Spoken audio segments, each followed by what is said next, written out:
Hi everybody, this is Dan Stolbarger. Welcome to this week's KFIR Middle East update. And it is the week of February 19th. We usually begin with what we call news bites, or kind of all across the chessboard. But before we jump in, remember there's a PDF PowerPoint that accompanies this Middle East update. You can access it off the YouTube channel. There should be a link for it. Or you can always go to our website at holygroundexplorations.com. So, news bites. Israel ambassador to the U.S., Gilad Erdan, hints that Jerusalem just may not engage with Washington on strategy regarding the Iranian nuclear program, especially if the American president returns to the 2015 deal with Tehran. This is significant. We'll get into this a little bit later. Biden has actually called, but obviously there is a rift between Israel and the U.S. regarding Iran. We will keep our eyes focused on that. Last year at this time during Purim, many of the experts, medical experts, believe that because of the public display at Purim, that it created just havoc in terms of the COVID virus. So there was some question whether there would be a national lockdown on Purim, but the cabinet, the Knesset, decided not to order this national lockdown, but to issue strict warnings. You know, we talk a lot about vaccines. We've been reporting the last couple weeks that there is not a vaccine that's being tested in Israel right now regarding COVID. It's referred to as a cure. And it's starting phase 3 trials. The success rate's off the charts. People that have severe COVID symptoms are feeling better within 2 hours. Those that are critically ill. So once again, going through trials, but not a vaccine cure. The Secretary of State Blinken is making it clear, and this goes back to what we opened with, that the path to diplomacy with Iran is wide open. I'm not sure what road we're going to go down in this area, but it's not going to be a major surprise if we once again jump back into this nuclear agreement treaty with Iran. And the question is going to be, what's Israel going to do? Last, not least, you know, when I first went to Israel, and especially up in the Galilee, I was struck by the how much of Israel itself was dependent upon the fresh water of the Sea of Galilee. I saw these massive pumps, and I was told that 80% of Israel was dependent upon these underwater pumps that took this water throughout the width and breadth of Israel. Well, since that time, there's been a lot of changes.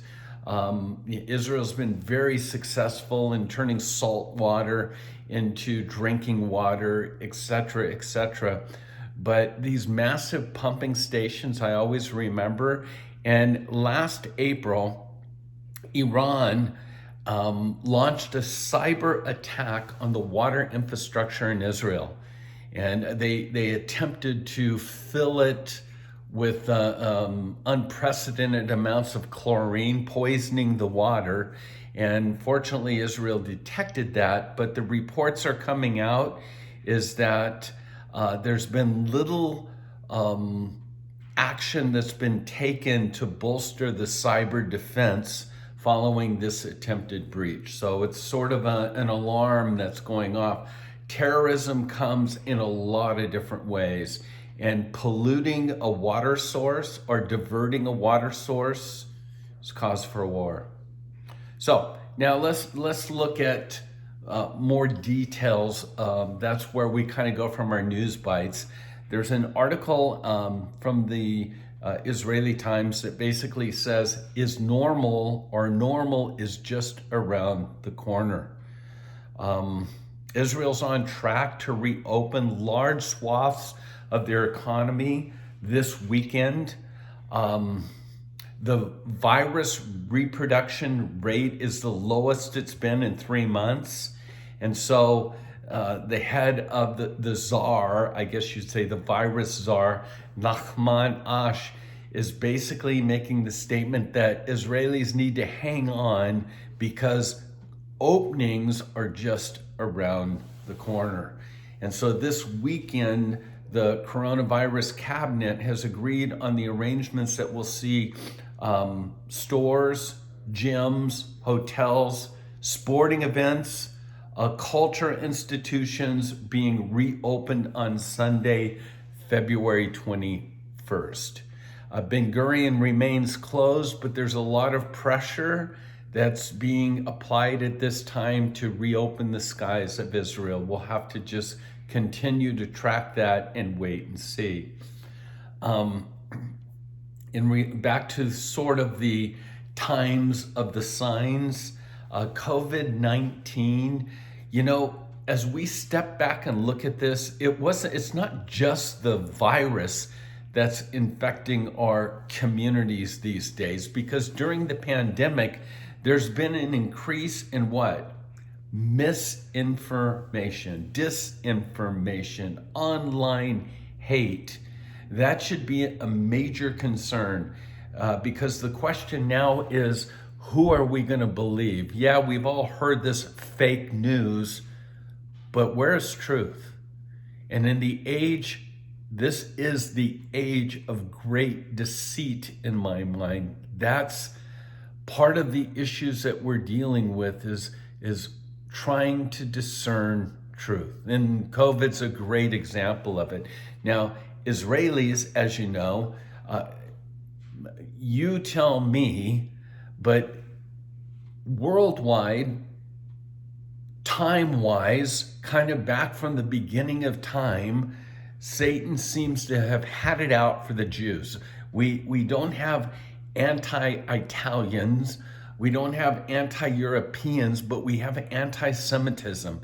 And we've seen the Jews being blamed for, you name it, the plagues, business, money, whatever it may be. And so sadly, in the midst of this COVID pandemic, the Jewish community is frequently the target of hatred. Many cannot spell conspiracy theory without including the word Jewish. Well, what else is going on? Often we talk about the arsenal of Hezbollah. We talk about Iran, and we talk about Syria, and we talk about these massive explosions that are taking place out of Damascus at arms depots or whatever, knowing that behind the scenes is Iran equipping and providing rockets, missiles, precision missiles to organizations like Hezbollah, the Islamic Jihad Party, but Hamas in the Gaza has replenished its arsenal since Operation Protective Edge in 2014, and now has a vast collection of rockets, guided missiles, drones. According to Israeli military estimates, Hamas has some 7,000 rockets, 300 anti-tank, 100 anti-aircraft missiles.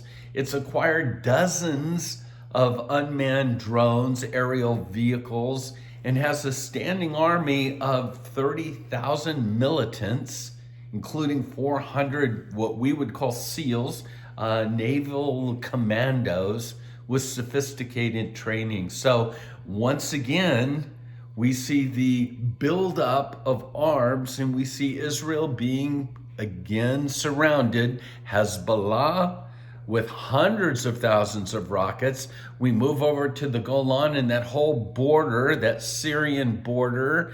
We've got unrest in Jordan. And when we wrap back around, once again, the arsenal with Hamas in Gaza exploding in numbers. And again, keep in mind, we are going to have elections in the quote, Palestine. And many believe that once again, Hamas will win these elections. What happens if Hamas is in Ramallah, which is just a few miles outside of Jerusalem? What happens if Hamas begins to launch? How far from Ben Gurion are they? The airport, how far from Jerusalem? So again, cause for concern. But with that, let me say this. We know who holds Israel in the palm of his hands. The Iron Dome is nothing in comparison to the God Dome that he uses to protect Israel. Okay, we'll kind of close on these. It's been a month, and last night Israel just received the call from Joe Biden. There's been cause for concerns. There's been great questions being asked. Why hasn't he reached out? Again, I have a presentation in our Middle East update here. But because, and I'm going to include that for you to take a look at, because our friend Amir Safate just sort of let us know last night that the phone call did take place. With that being said, the niceties of all of it, yeah, it's good. He reached out. Israel was the first in the Middle East to receive a call from Biden. But make no mistake, there is a perceived tension. Israel obviously in love with Trump. Bibi and Trump were in lockstep. We had the moving of the embassy. We have the whole issue of the Golan. And so was the reason for this delay in calling because Biden was, in a sense, not really happy with that bromance between Bibi and Trump. With all that being said, it appears from what I'm reading that when the phone call came, there were niceties that was exchanged back and forth. They spoke on the issues of Iran. They spoke on COVID, different policies. But the bottom line in all of this, and again, it's in the articles for you to read and the PDF, is Biden is making it clear through many different channels that he intends to re-enter the 2015 Joint Comprehensive Plan of Action with Iran. This is setting himself on the opposite side of the table with Netanyahu. It's a potential collision course. And as we opened, the word is if that happens, what Israel's plans are will remain to be Israel's plans and not to be shared. Israel's premier, Bibi Netanyahu, strongly opposes this deal.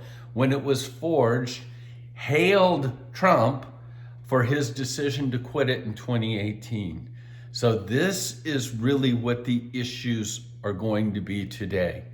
Does Israel maintain its close connection to the U.S., or are we seeing in these latter days, some would call it the end of days, knowing that Israel will have to stand alone, are we seeing that taking place before our very eyes, all related to Iran? So that's our report for this week. As you know, we stay on top of all of this. It's sort of an every man's approach to this.